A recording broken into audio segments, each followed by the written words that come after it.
Apa hukum memutihkan kulit? Orang putih, orang Europe datang ke pantai kita nak menghitamkan kulit. Kita dah hitam pula nak putih. Memanglah manusia. Hadis riwayat Abdullah bin Mas'ud radhiyallahu anhu, la'anallahu al-washimat wal mutashimat wal mutanammisat wal mutafallijat wal mughayyirat lil husni. Allah melaknat al-washimat, tukang buat tato, wal mutashimat, minta buatkan tato, wal mutanammisat, mencabut, mencukur, membuang, wal mutafallijat, mengubah-ubah gigi, wal mughayyirat, merubah lil husni, untuk cantik-cantik.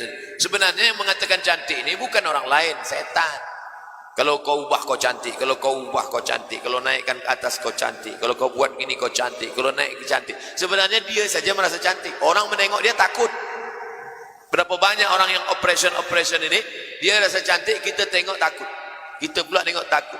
Oleh sebab itu maka ini sebenarnya kerja-kerja setan saja.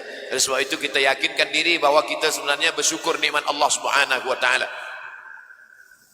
Dengan menggunakan makanan tambahan mengandungi merkuri atau memakai krim, adakah ini merupakan salah satu merubah ciptaan Allah yang sudah baik? Maka nanti dia akan terus, kita buat putih dia ingin lebih putih, dia buat ini akan ini. Tapi kalau penyakit mudarat, darul mafasid muqaddam ala jalbil masalih, menolak mudarat lebih utama. Tapi yang sudah ada, tidak ada nikmat yang lebih besar daripada mensyukuri nikmat Allah yang sudah ada. Saya, andai ada orang nak bagi saya makan, Ustaz minum ini, Ustaz lebih putih, biarlah aku macam ini saja. Sebab nanti kalau saya lebih putih, lebih handsome, tak apa-apa jadi pula.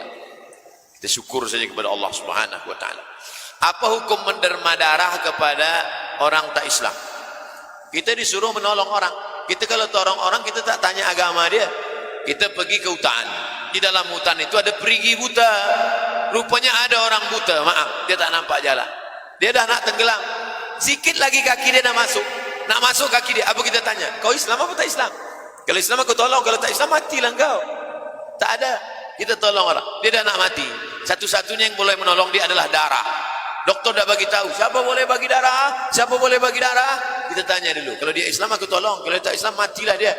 Berapa banyak orang masuk Islam kerana kebaikan hati kita. Selama ini aku susah tak ada orang tolong, tapi manakala engkau tolong, saksikanlah wahai brother, asyhadu an la ilaha illallah wa asyhadu anna muhammadan rasulullah.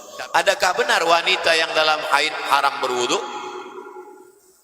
Perempuan dalam keadaan berhaid boleh berzikir.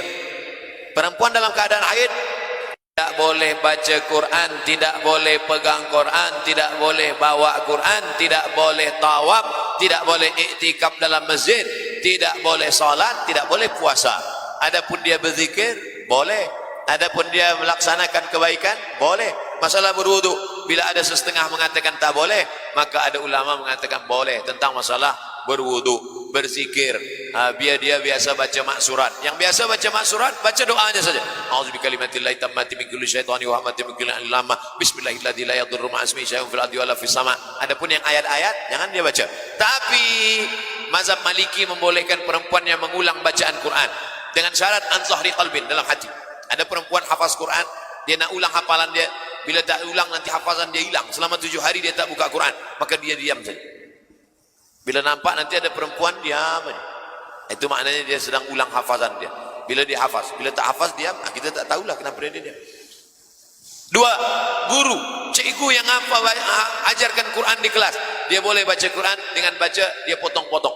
Ya ayyuha alladzina amanu kutiba, boleh dia baca potong-potong sebab dia cikgu darurat. Apa hukum menjual alat soleh? Menjual anggur halal, menjual anggur halal.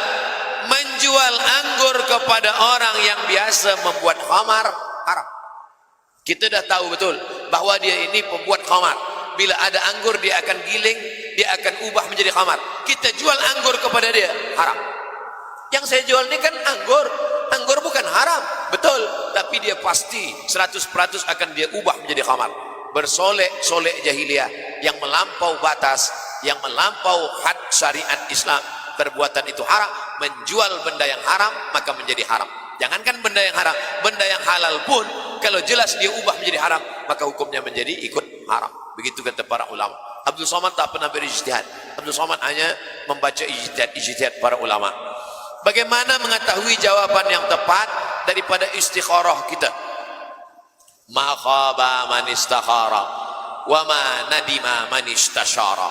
Tidak akan sia-sia orang yang beristikharah dan tak akan menyesal orang yang minta pendapat orang lain. Usolli sunnatal istikharah raka'ataini lillahi ta'ala. Selepas itu, mana kecondongan hati kita lebih kuat? Manakala hati sudah tenang, sudah diam, sudah baik, mana condong hati? Saya ni nak nikah Ustaz, ada dua, satu Aisyah, satu Fatimah. Istikharah, mana nampak? Dua-dua nampak. Ulang balik, mana yang lebih kuat? Istikharah hanya pada yang halal dengan yang halal. Istikharah hanya pada yang rajih, hanya pada yang baik dan yang baik. Adapun pada yang haram tak ada istikharah. Ni aku nak istikharah ni Ustaz, nak guna dadah atau tidak? Mana boleh? Kalau sudah haram tak ada istikharah, jelas batil. La talbisul haqqa bil batil. Tenangkan hati, macam orang mengacau kopi, tenangkan dia. Selepas tenang tu baru dapat dirasa, barulah nampak mana ampas, mana air, mana manis, mana tidak. Tenangkan, selepas tu baru dia datang. Minta pendapat orang baik. Fas'alu ahla dzikri, tanya orang yang paham bila tak paham. Yang saya jawabkan tadi ada ikhtilaf-ikhtilaf. Yang tak ada ikhtilaf nih, ini tak ada ikhtilaf. Apa dia? Kutipan derma. Derma ni tak ada ikhtilaf. Siapa yang menderma, maka dia akan dapat di hadapan Allah Subhanahu wa taala. Idza matal insan, hadis riwayat Muslim, kalau manusia sudah mati, inqata'a, putus. Tapi ada yang tak putus, shadaqatun jariyah. Oleh sebab itu yang apa yang ada pada tangan kita ini akan habis, akan hampa, akan binasa. Berharap kepada harta akan kecewa, berharap kepada manusia akan binasa. Satu-satunya harapan hanyalah amal soleh, dan amal soleh yang akan kekal abadi adalah ibadah harta. Maka galakkan derma untuk menolong agama Allah Subhanahu wa ta'ala.